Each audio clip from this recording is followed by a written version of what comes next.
Good morning mga madam!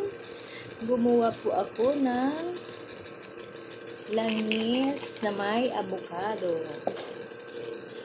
Tamang-tama. May buto ako ng mga avocado dito. Gagawa ako ng langis. Yung langis mga madam, kahit yung langis ng nyo, pwede mo din ilagay itong buto ng avocado. Ang ginawa ko lang po dito, ginayat-gayat ko po itong buto ng avocado mga madam. Wait.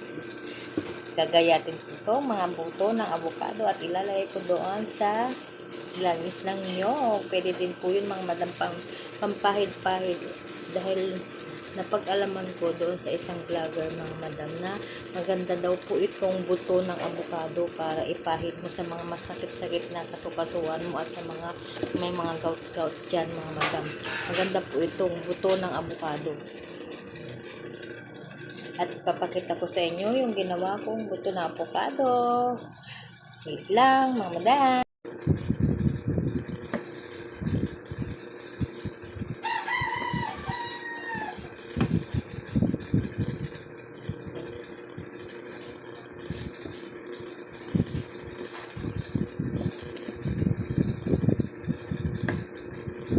Yan, hiwa-hiwain po natin ito mga madam. At yun ang ilalagay natin sa langis. Ayan, nahiwa-hiwa na ang ating mga buto ng avocado mga madam. Ito ay ating ilalagay na sa ating lagayan maya-maya ang ating mga buto ng avocado. Wala kasi akong pang yad-yad mga madam, yung pang ganyan. Kaya hinati-hati ko na lang, hiniwa-hiwa ko na lang po yung buto ng avocado. Tapos ilalagay po natin ito sa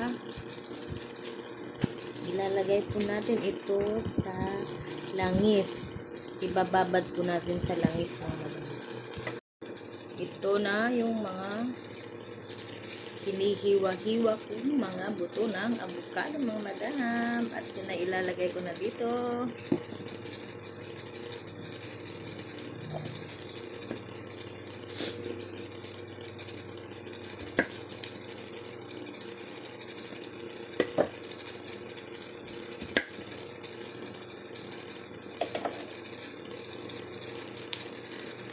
Ito lang ay basyo lang po ito mga madam ng mga pinaglagyan na mga alcohol o kaya ano.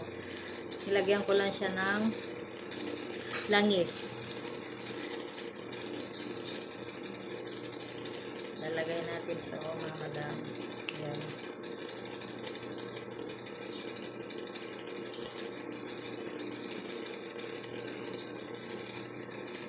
Ayan na.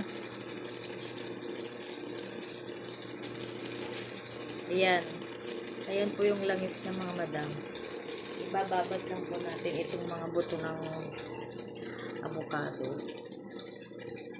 Tapos, ito ay isang linggo mo po siyang ibababad para babad na babad siya. Isang linggo mo pa po siyang ibababad. At pag nababad na siya ng isang linggo, saka ka na magpahid. Sa gabi po ako nagpapahid mga madam. Yung sa mga paa ko, sa tuhod, balakang. Ang ginhawa kong aking pakiramdam. Ganda po ito mga madam. Yung buto ng avocado. Kaya pag kumain po kayo ng avocado, huwag niyo pong itapon yung buto. Maganda po ito. Yun ay ibababad nyo lang po ito sa langis. Ang ginamit kong langis mga madam ay yung langis ng nilo. Ang ginawa ng akin. Ito po, binigyan niya po ako ng langis. Ito yung dati kong ginawa. Ayan, nababad na siya. Ayan. Nababad na siya. Kaya ganyan na siya. Ganyan na ang kanyang kulay. Pero okay pa rin siya. Mabango. Okay pa po ang kanyang laman. Ubos na nga yung langis nito mga madam. Nalalagyan ko ulit ito. Tapos ito na yung bago kong nagawa. Yan. Madam. Langis po ito ng nyug mga madam. Ito yung langis na ginawa noong mahal na araw. Dadagdagan ko pa siya ng langis para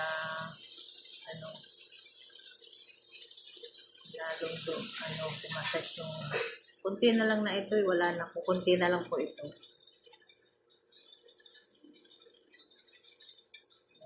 Ito po ay napag-alaman ko sa isang vlogger mga madam na isang nurse po siya sa ibang bansa. Maganda po talaga ito mga madam, gumagawa siya. Kahit panoorin niyo po yung kanyang mga vlog. Yung post na kanya napanood. Ito po, ibababad lang po natin ito mga isang linggo. Tapos, ipapahid na po natin sa mga kasukasuan natin, kaya sa mga balakang. Maganda po ito mga madam. I-recommend na po, maganda po. At ito ay ginagamit ko rin po. Bye-bye mga madam. Salamat sa panonood. God bless.